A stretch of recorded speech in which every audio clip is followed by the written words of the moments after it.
Ya, Assalamualaikum warahmatullahi wabarakatuh. Teman-teman, kita akan belajar two-way ANOVA. Setelah kemarin kita belajar ANOVA satu jalur ya, atau one-way ANOVA. Sekarang kita two-way ANOVA atau ANOVA dua jalur. Nah, uji ANOVA dua jalur itu untuk menguji perbedaan rata-rata lebih dari dua kelompok dan terdiri dari dua faktor atau lebih. Jadi seperti ini. Sebenarnya dua kelompok saja ketika ada faktornya juga sudah dua, itu juga akan menjadi faktorial ya. Kemudian desain faktorial yang seperti ini. Nah, uji prasyaratnya nanti adalah uji normalitas dan homogenitas. Contoh kasusnya, misalkan kita akan menguji metode mengajar terhadap perbedaan dengan prestasi belajar dilihat dari metode mengajar dan juga intelijensi. Nah, jadi ini metode mengajar, ini intelijensinya gitu ya. Ada A, B, C, kemudian rendah dan tinggi. Ini bisa lebih dari dua ya. Ini kalau cuma dua nanti tinggal berbeda rendah dan tinggi, tapi juga bisa lebih dari dua. Nah, nanti ini kita ada 6 kelompok kan jadinya. Nah, nanti kita akan menguji apakah ada perbedaan yang di sini, yang di kolom gitu ya. Apakah perbedaan juga yang di baris atau ketika ada interaksi seperti ini apakah ini juga berbeda gitu loh. Jadi kita uji bersama-sama. Jadi tidak sendiri-sendiri, tidak terus yang ini kita uji dengan ANOVA, yang ini kita uji dengan uji T enggak, tapi kita uji secara bersama-sama langsung gitu. Nah, perumusan hipotesisnya nanti ketika faktor metode mengajar nanti tidak terdapat perbedaan hasil belajar siswa yang diajar dengan metode A, B, dan C. Terus kemudian H1-nya paling sedikit, salah satu rata-rata hasil belajar siswa yang dilatih dengan metode A dan B dan C tidak sama. Jadi handle itu jadi nggak ada perbedaan sama sekali, H1-nya pasti ada yang berbeda. Kemudian faktor intelijensi, nanti handle-nya tidak terdapat perbedaan untuk yang intelijensi tinggi dan rendah.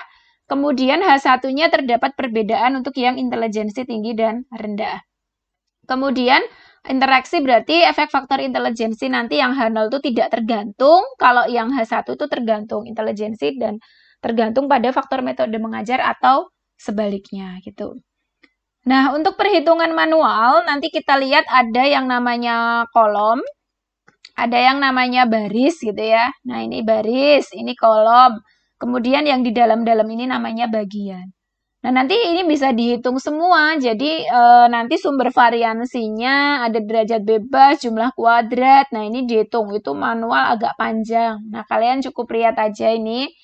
Tujuan perhitungan manual itu nanti hanyalah untuk, bukan hanyalah ya, tapi memang untuk menghitung F hitung. Nah, ini sebenarnya di SPSS bisa dilihat gitu ya. Tapi ya nggak apa-apa, kita gunakan lihat manualnya tuh seperti ini perhitungannya. Jadi di SPSS program yang dimasukkan algoritmanya itu menggunakan algoritma hitungan manual yang ini. Gitu ya. Nah, ini sudah saya coba untuk hitung manual yang antar kolom atau yang metode tadi 8,09 F hitungnya. Kita bandingkan dengan F tabel 3,4. Nah, sedangkan H0 ditolak itu kalau F hitung lebih dari F tabel. Berarti yang antar kolom nanti ini akan ditolak karena ini lebih dari. Kemudian yang antar baris tadi kan miliknya intelijensi ya, ternyata H0-nya diterima. Artinya kan nggak ada perbedaan. Kalau yang ini nanti berarti akan ada perbedaan, tapi nggak tahu nih yang berbeda apakah A dengan B, B dengan C, atau A dengan C, nanti kita lihat. Kemudian untuk interaksi, ternyata F hitungnya 0,44, yang artinya kurang dari, maka H0-nya tidak bisa kita tolak, atau H0-nya kita terima, berarti tidak tergantung. Gitu ya, tidak tergantung. Gitu. Oke, berarti kesimpulannya seperti ini. H0 ditolak karena F hitung ini tadi yang saya katakan tadi. Ini dituliskan gitu ya. Kesimpulannya paling sedikit salah satu rata-rata hasil belajar yang dilatih dengan metode A, B, C tidak sama. Kemudian kalau intelijensi tidak terdapat perbedaan. Kemudian yang faktor interaksi karena H0 diterima tadi 0,44 kurang dari 3,4. Maka efek faktor intelijensi tidak tergantung pada efek faktor metode mengajar ataupun sebaliknya terhadap hasil belajar. Oke, nah bagaimana dengan SPSS? Yang pertama adalah input datanya dulu. Nah, seperti biasa, kalian gunakan value, ini prestasi, metode, intelijensi. Sebenarnya prestasi ya, tadi di kesimpulan saya menuliskannya kok hasil belajar, tapi yang benar prestasi. Oke, kemudian, nah setelah itu kita lihat di data view-nya, tadi di variable view, data view masukkan. Metode A, kemudian dengan intelijensi tinggi, intelijensi rendah. Metode B, intelijensi tinggi, intelijensi rendah. Terus dimasukkan sesuai ya tadi gini gitu ya. Terus habis itu kita analisis. Yang pertama uji normalitas seperti biasa, klik analyze, non parametric test, one sample, kemudian fields-nya pilih prestasi gitu ya, jangan di run dulu, klik setting dulu. Setting akan muncul seperti ini, pilih customize test, pilih Kolmogorov, baru kemudian di run. Nanti outputnya akan seperti ini. Nah, ini sebenarnya sudah di decision ya, retain atau menerima. Artinya data berdistribusi normal. Ini bisa kita lihat juga, kalau tanpa kita lihat ini, kita bisa lihat dari outputnya, sig-nya 0,2 itu lebih dari 0,05, maka data berdistribusi normal. Oke, setelah itu baru kita lanjut ke two-way ANOVA. Nah, two-way ANOVA di dalam SPSS ini nggak ada khusus untuk two-way ANOVA seperti compare mean one-way ANOVA kemarin ya. Jadi kita masuknya ke analyze, general linear model, kemudian univariate. Klik, nanti akan muncul seperti ini.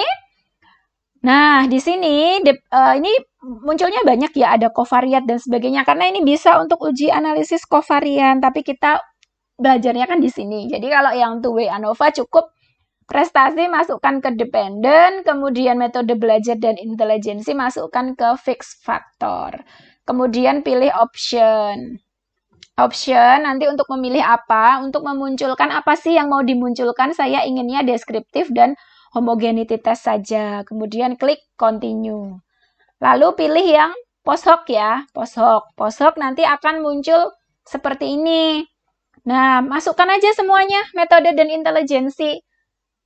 Sebenarnya post hoc ini bisa kita untuk menguji kalau terbagi menjadi 3 kategori minimal. Tapi intelijensi kan cuma 2, nggak apa-apa kita masukkan aja ya. Kalau kita mau post hoc, kita masukkan aja faktornya gitu. Klik OK aja ya, kemudian continue. Nah, setelah klik OK, nanti akan muncul seperti ini outputnya. Nih, warning, post hoc tests are not performed for intelijensi because there are fewer than 3 groups. Jadi hanya lebih sedikit dari 3, jadi nggak bisa. Jadi nanti yang ditampilkan hanya yang metode. Nggak apa-apa, jadi biar kalian tahu. Nanti kalau misalkan intelijensinya terbagi menjadi tinggi, sedang, rendah, ya pasti akan muncul juga post hoc-nya. Oke. Nah, yang kita lihat yang mana pertama kali, kita mau menguji homogenitas dulu. Kita lihat ternyata di sini dari Leven test ya, kita lihat ternyata lebih dari 0,05 yang artinya variansi dari populasi yang homogen, kemudian asumsi homogenitasnya terpenuhi. Kemudian cek untuk pengujian ANOVA, nah kita lihat nilainya sama ya. Untuk F-nya, untuk metode 8,09, 8,093. Terus kemudian intelijensi 3,3 sama ya. Metode juga sama 0,44. Nah, tapi kalau kita di SPSS, kita boleh nggak perlu membandingkan dengan tabel. Kalau tabel kan tadi di sana ya, kita bandingkan aja yang sig-nya dengan 0,05. Oke, dengan metode sekarang kita punya 0,02. 0,02 itu kurang dari 0,05 maka H0 ditolak. Kemudian yang intelijensi itu 0,082 itu lebih dari 0,05 maka H0-nya diterima. Kemudian yang interaksi metode dengan intelijensi itu 0,647 itu lebih dari 0,05 maka H0 diterima. Nah, ternyata kesimpulannya sama ya dengan perhitungan manual. Nah, ini tadi tuh ada yang ditolak. Nah, kita mau lihat di uji post hoc-nya. Kita lihat. Oke, sebelum ke uji post hoc-nya disimpulkan pakai kata-kata lagi ya tadi. Sama sih dengan yang F tadi, cuma bedanya di sini ya.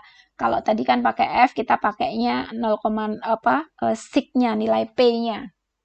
Nah, ini paling sedikit ada yang berbeda, ada satu yang berbeda, ini tidak terdapat, di sini tidak tergantung, karena diterima. Oke, kita lihat di post hoc-nya. Nah, posoknya yang berbeda ini A dengan C. Lihat kenapa yang ada tanda bintang atau sininya kurang dari 0,05. Nah, kita lihat kan yang ini kan yang bintang. Sama ini A dengan C. Nah, jadi yang berbeda adalah metode A dan metode J. Metode C, kalau mau lihat mana yang lebih baik, lihat di deskriptifnya. Metode A 55, metode C 78,5. Nah, ternyata metode C lebih baik daripada metode A dilihat dari prestasi belajar. Nah, ini yang salah satu kesimpulan tambahan dari ABC ini ya. Oke. Nah, nanti silahkan untuk latihannya, kalian buat ini mau menguji eksperimen dampak metode mengejar ditinjau dari banyak siswa terhadap hasil belajar. Metode A seperti ini, metode B, metode C masing-masing dibagi. Ini kalau siswanya kurang dari 20 sama lebih dari 30 itu ngefek nggak sih banyak siswa? Metodenya ngefek atau enggak? Banyak siswanya ngefek atau enggak? Interaksinya ngefek enggak gitu ya? Oke, terus nanti diuji ya, sama seperti tadi langkah-langkahnya input, kemudian dikodekan, ini 1, ini 2, ini 3, kemudian kurang dari 21, ini juga 2.